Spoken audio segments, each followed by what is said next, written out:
Decisions. We love them or do we hate them?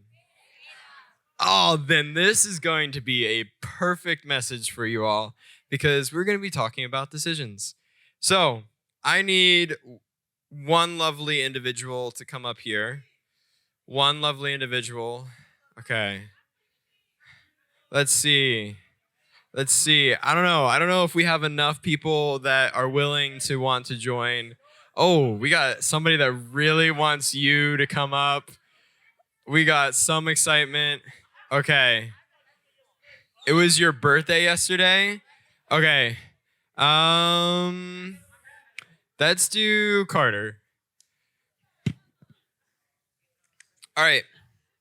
So, and I need a lovely lady. I need somebody to volunteer that is not a male. Somebody, please. Okay, Lily. Perfect. Okay. So, these are not what the box says. Yeah, I didn't even know potato flakes were even a thing. Okay. So, Lily, I'm going to have you sit there. Okay. So, yes, this is actually your talk show. Okay. So, we have two boxes.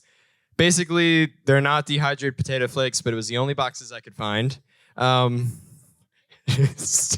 ask. So we have two boxes. Carter, you are not allowed to choose, to touch either of them, to lift them up in any way, to do anything like that. Now, Lily, your job here is basically to sit there. Perfect. Awesome. Okay. So, Carter, it's basically simple. You get to decide which box that you want. You can't touch it. You can't look at it besides what you see in front of you. You can't move it around. You can't jiggle it. You can literally just choose two identical boxes, which something inside could be really, really awesome, or something inside could suck. Yes, there might or may not be a live animal. Just kidding. There's not. So you get to choose. Out of each boxes, you get to choose which one that you want.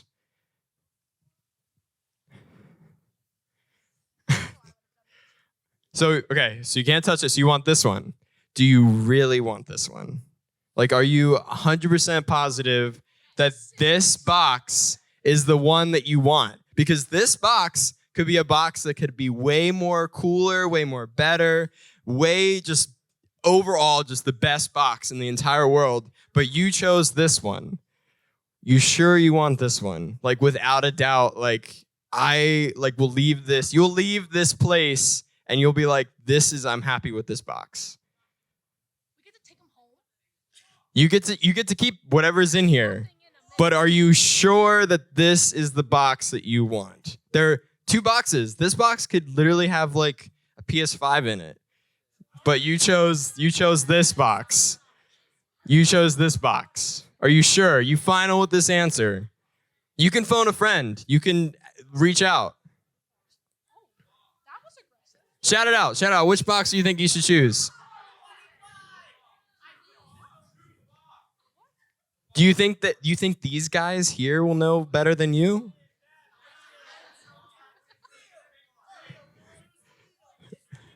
You sure this is your box? You sure you don't want this box? I'm going to give you one more shot. You get to choose. Go ahead. Which box do you want, Carter? I'm going to stick with it. You're going to stick with it? Okay. So, Carter.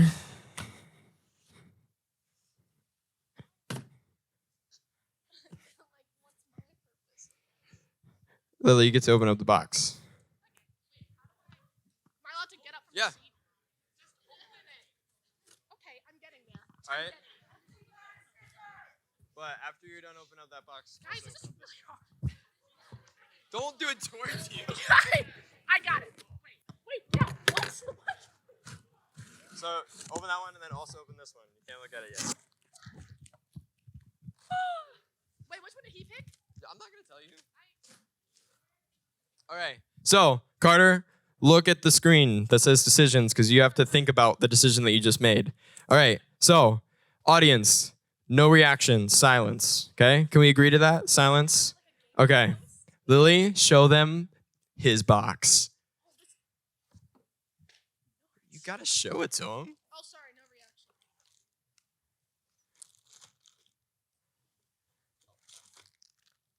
reaction. Keep your eyes closed, Carter. That's just taking longer than that. All right. And in the other box. Okay. No reaction. You had one job. Okay. So, Carter, before I let you turn around, you have one final decision. This is your last chance. Are you sticking with the box that you wanted, or are you switching? You can. No, you'll keep it. No judgment. No, nothing asked. Will you keep your box, or will you move to another one? I'll keep it. He's gonna keep it. Okay. Audience, did he make the right decision? Carter. So your group, after we are done the message, gets to have some fun with some popcorn and fruit snacks. That's pretty cool. You would have totally missed out on a napkin that says sorry, the frowny face. Does somebody want the napkin? Okay, I'm gonna give it. Okay. All right, Carter, you get to take this box with you. That is your purpose. Give a round of applause. I already gave it to somebody.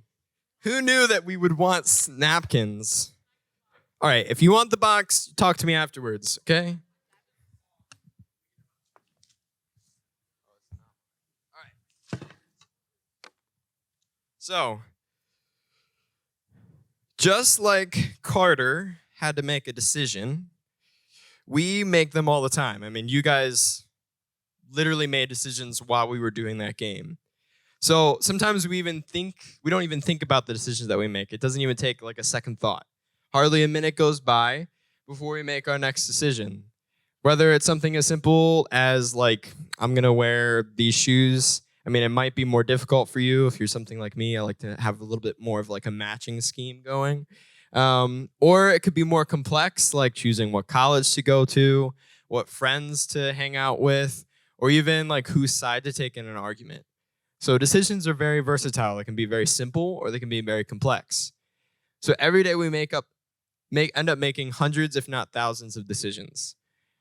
However, if we are honest with ourselves, and if you're anything like me, I mean, sometimes I can be quite indecisive.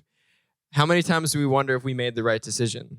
So in that moment with Carter, I was the source of trying to tell him which box he should choose. And Carter had to make the decision outside of what everybody else was thinking, what he wanted to do. And luckily, he chose the right thing, right? I mean, I don't know if anybody here would want a napkin with the sorry on it. I mean, we had a couple takers, but I don't know how I feel about that. So, what do you think decision-making is defined as? Defined as. I know I might cut out there. But what do you think we define decision-making as? Like if you could give me 2 words, what would you say? Choosing something, very difficult, hard thing, conscious choices, pick one. Anything else? Freedom. Those are good. I actually really like that one. So, based off the APA, or the American Psychological Association, decision-making is the cognitive process of choosing between 2 or more alternatives, ranging from the relatively clear-cut, like ordering a meal at a restaurant, to the complex, like choosing what to do after high school. It's basically what we just define it as. You're choosing between something simple, or it could be something very, very difficult. Also, we're not going to go that far yet. So APA also conduces that 11 million pieces of data come into the brain. How much would you guess? Every blank. 11 million pieces of data every second. So 11 million pieces of data come into our brain every second. 11 million pieces. 11 million pieces. There is not even 11 million people in here, and we have filled the room. That's kind of crazy. So this is an overwhelming amount of data that often takes time to process before even thinking of making a decision. So who do we turn to, or what do we turn to to help us decide and process all of this information? Any guesses? Flip a coin. That's something. Jesus. I mean, that's a pretty fire answer. A brain. Anything else? Eeny, meeny, miny, mo. That is one of my personal favorites. Anything else? God, mother. Okay, so these are really good answers. So according to a 2018 Pew Research Center survey, I went back to 2018 because after COVID, a lot of things have changed a lot. So I wanted to go back to something that is of original kind of like, this is as the human brain, this is what we think. So when it comes to what Americans, so not just everybody, but solely Americans, who place their trust as they gather information before making an important decision, a big majority, so 96%, say that they rely on their own research. So out of those 96%, analysts asked participants if they could explain in their own words what they meant. So basically a bunch of jargon to be like, why did you answer that? And this is what they said. So some of their responses of like what they meant by doing their own research were these. So number one was like, oh, I'm going to do all my own research. I'm going to go to the internet. And that was 46%. 25% said asking other people for advice. So like friends, family, etc. Number three was prior education and life experiences. So things that we like go to school for, or if like, hey, I dealt with something that was really hard or really easy. And then 8% read the news. So could this be paper or this could be something over the phone? So if they were like, hey, this happened, I want to do my own research, I'm going to go to the news. But last place was 4% was religious wisdom. So this could be anything. This could not necessarily mean Christianity. This is just any religious wisdom in general. But the number was 4%. So out of the 96% that people said were like, hey, I make my own decisions by doing my own research. And within that, these are the things that they go to. Religious wisdom was way at the bottom. There was a bunch of other things within it, but in order to simplify the study, I just kind of put the top two, the little in the middles, and then the way bottom. And religious wisdom was the way bottom. So I completely can understand, like, it makes sense of some of these results. I mean, oftentimes I pick up my own phone, look up on Google, like, what does this mean? How do I solve this? Especially to see reviews about restaurants. I don't know about you guys, but I want to make sure I'm going to a place that is good food. I don't want to show up to like a Chinese restaurant and I end up finding later after I've had like problems in the bathroom that they're like, oh, this is like a 1-star place. Has anybody ever had one of those experiences? They go to a restaurant and it's like, I know, I know David has had somewhat of that experience. Anything else? Taco Bell. I can't do Taco Bell. I don't know about you guys, but Taco Bell just runs through me. Wow. Okay. I do have a dairy allergy, but I also can say that their food is, I don't even know if it's up to code half the time. However, I want us to look at what this information reveals about how we make decisions, and then also look to Scripture to see how God makes decisions, how God chooses us. So we just went through like all the things that like, as humans, this is what we look to. I mean, Carter, we saw a demonstration of what Carter ended up deciding, and luckily for him, he chose a good thing. So all throughout the Bible, we read of people that God causes and chooses. So to help aid, heal, guide, call out, and preach to others. So for the past couple of weeks, we've heard of people that God has called out. To name a few, we have Jesus calling his disciples, God calling David to be king, God calling Esther to save her people from death. I mean, you could list on. The list just goes on and on and on. You could open up any page of the Bible and you could see somewhat of someone or some people group that God has called to do something that he's calling them to do. So these people help shape and form the foundation of Christianity. However, I want us to take a moment to look at these people, because if God chooses them, it would make sense that these people, you know, are pretty great, right? Would you assume that these people are pretty awesome? Because God is almighty, he's perfect, he's omnipotent, he's just the best of the best. He would choose probably the best of the best, right? We assume so, maybe. I don't know. Okay, so this is a list. So on the left, like before the little dash, is the name. And on the right is just a summary of like who that person was that God chose. So like in the beginning, so Abraham was old, Elijah was suicidal, Joseph was abused, Job went bankrupt and had a skin disease, Moses had a speech problem. Gideon was afraid. Rahab was a prostitute. Samaritan woman, she was divorced. Noah was a drunk. Jacob was a cheater. Jeremiah was young. David was a murderer. I'm sorry, David. Jonah ran from God. Naomi was a widow. Peter denied Christ 3 times, not just once, not just twice, but 3 times. Martha was worried about everything. Zacchaeus was small and very money hungry. The disciples fell asleep while praying. And Paul, a Pharisee who persecuted Christians, becoming one. He didn't just persecute them, he also threw them in jail and had them to be killed. So this is not just everybody in the Bible, but this is only a small synopsis of some of the people in the Bible that Jesus is called. And this is who they were. This is God saw them. He didn't just these are the people, this is where they kind of were, but then no, these this is what the things that they'd done, these things that they were a part, these things that people that who they were before God called them. So these are, and they still to a T are humans. There's things that they still can be drawn to. So this doesn't encompass everybody in the Bible, but it's a pretty great overview of some of the people that God calls, that God chooses.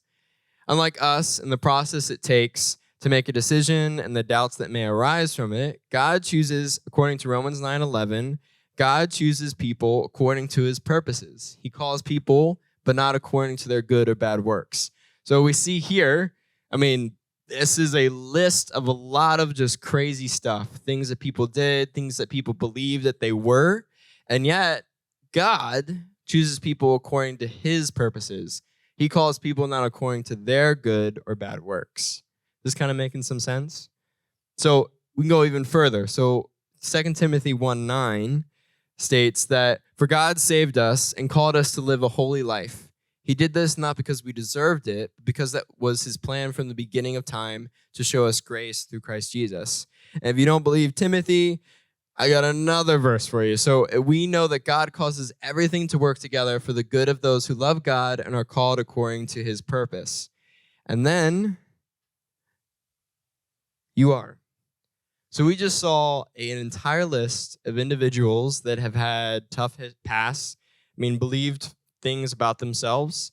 We had people that made wrong decisions. David straight up killed a guy. We just have a list of people that have done some pretty bad things, yet God chose them. So if we would look at this from our point of view, and I don't know about you guys, it doesn't make sense to me. Why would God choose all of these people that are clearly broken? They've had really tough pasts, really bad decisions. Why would God choose people such as this? Why wouldn't he call people that don't have it all together? Why would Jesus choose someone like me? So if you don't know my own story, I have had just feels like a century of things that has happened to me, that I've gone through, that I've done, that I regret. At a very young age, I had multiple diseases within my lungs that I had to deal with.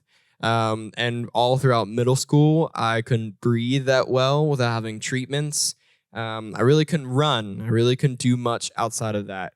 And luckily, by the grace of God, I was healed and I don't have to deal with those things, even though there's stuff that I still suffer through and have problems with. And then from there, I had a good stretch. But within that good stretch, I wanted to make up for all the years that I missed out on. So I ended up doing some pretty crappy stuff, hurt some people, did some stupid things, and resulted in a lot of hardship and trials, not only for my life, but for some of my friends. And then on top of that, outside of all of that was going on, I went on a mission trip. Really awesome experience. Loved it. Was like, yay, let's go, God. Came back from it and ended up being diagnosed with a chronic illness. So I have Crohn's. So basically, to put it in the simplest of terms, my stomach hurts. And when my stomach hurts, we got to go. And that's the life that I live. And it translates not only just to my stomach, but to my entire body. So a lot of times if I'm sitting or if I'm low energy, is because I have a ton of pain.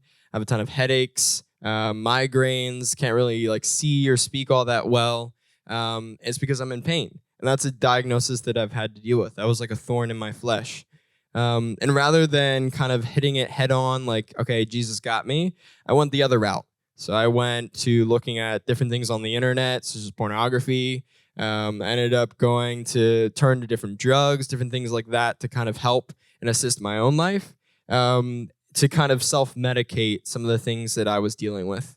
I heard a lot of people, did a lot of things that I very much so regret, and yet I'm standing here. Isn't that pretty cool? So this is not for me to boast about what God has done through me, but what God can do through each and every one of you. If you guys are sitting here in these chairs and you're feeling like you aren't worthy enough, I have seen and dealt with a lot of hard stuff, things that I do regret, and yet God has called me to be here with you all, to be singing on the stage, to be out going and spreading the good news of the gospel. And that is something that is hard, especially from someone that sees that list and identifies with a lot of those people. And you might not, and that's okay. And that's okay to come to terms with that. And you might be like, I identify with everything. And if you do and you killed somebody, we got to talk about it. Just kidding. Like David. But if we remember and we look at that list, and if you look at my own life, we remember that Jesus used a bunch of flawed people to share hope to a flawed world.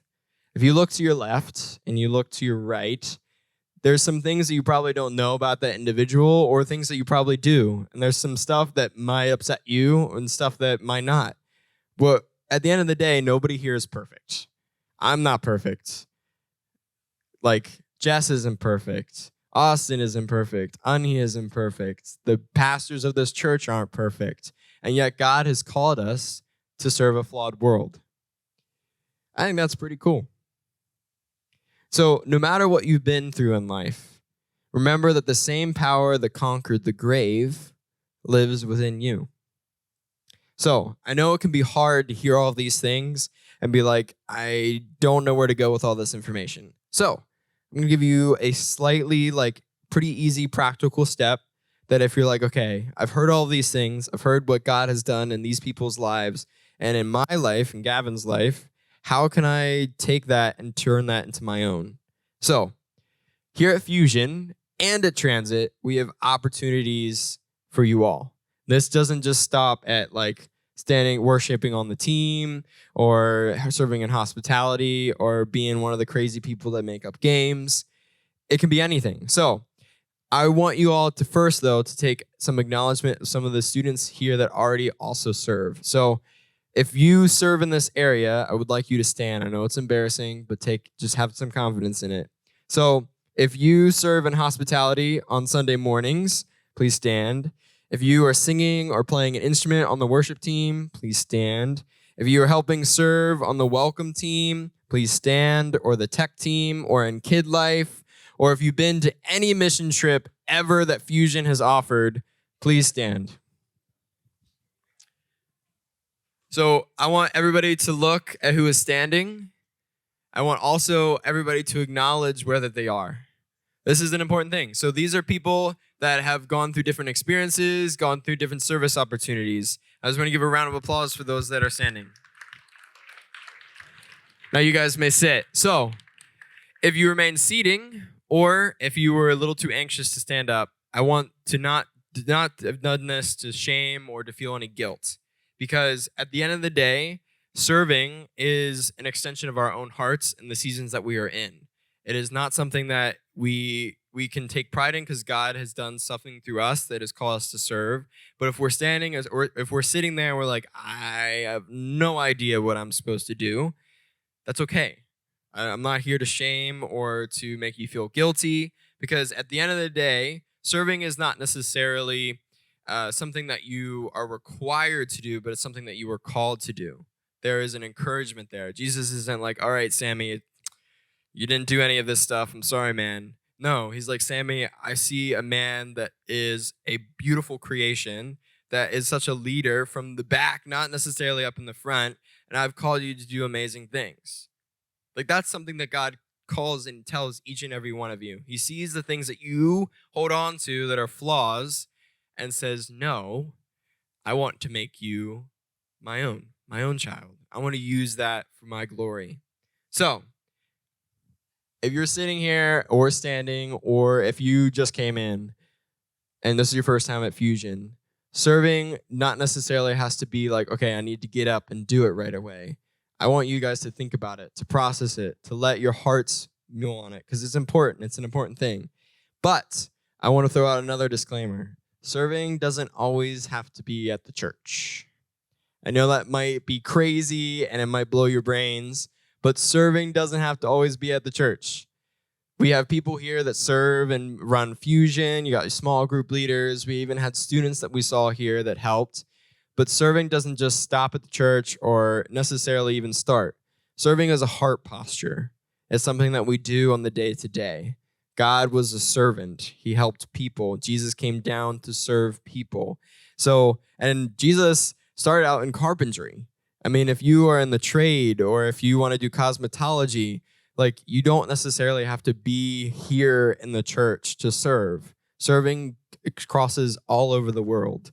That's why Jesus said in Matthew 28, like, go and make disciples, spread the good news. It doesn't just stop at the church, but also it doesn't necessarily mean that has to start there. So, we talked about decisions. We talked about what it means to be called, what it means to be chosen. We briefed touchly about, like, some really cool stuff up here, but I want to take a little bit step further. So I want to have Carter and Lily come back up here for a second. Yeah, I'm sorry. So in this demonstration, I was the person that was trying to speak lies into Carter's life. I was trying to tell Carter that the decision that he wasn't making wasn't worthy enough of that decision, that whatever he ended up deciding wasn't good enough.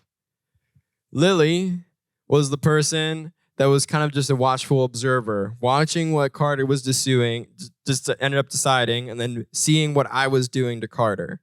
Now, you all were Carter's peers, the people that are outside looking within, trying to persuade Carter to go one way or the other, which another way to put it is peer pressure.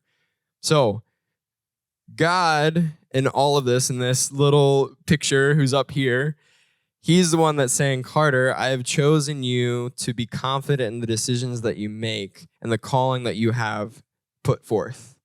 And that might be confusing. So, in this last week, you guys can sit down. This last week, we were talking about you are chosen, you are called. And there's a lot of weight to that. And so I wanted to kind of just break the ice, because this is something that takes actually quite some time to kind of work through. It's a lifelong process. To be feeling like what you're doing is you feeling like you're being called is a lifelong process. There's some things that you guys are like, I know immediately what I'm going to do. And others, it's like, I didn't even tie my shoes this morning. Like, there's not necessarily a right way or a wrong way. Does that make sense? That when God says that you are chosen, that you are called, he's not necessarily speaking to like what you are doing, but who you are.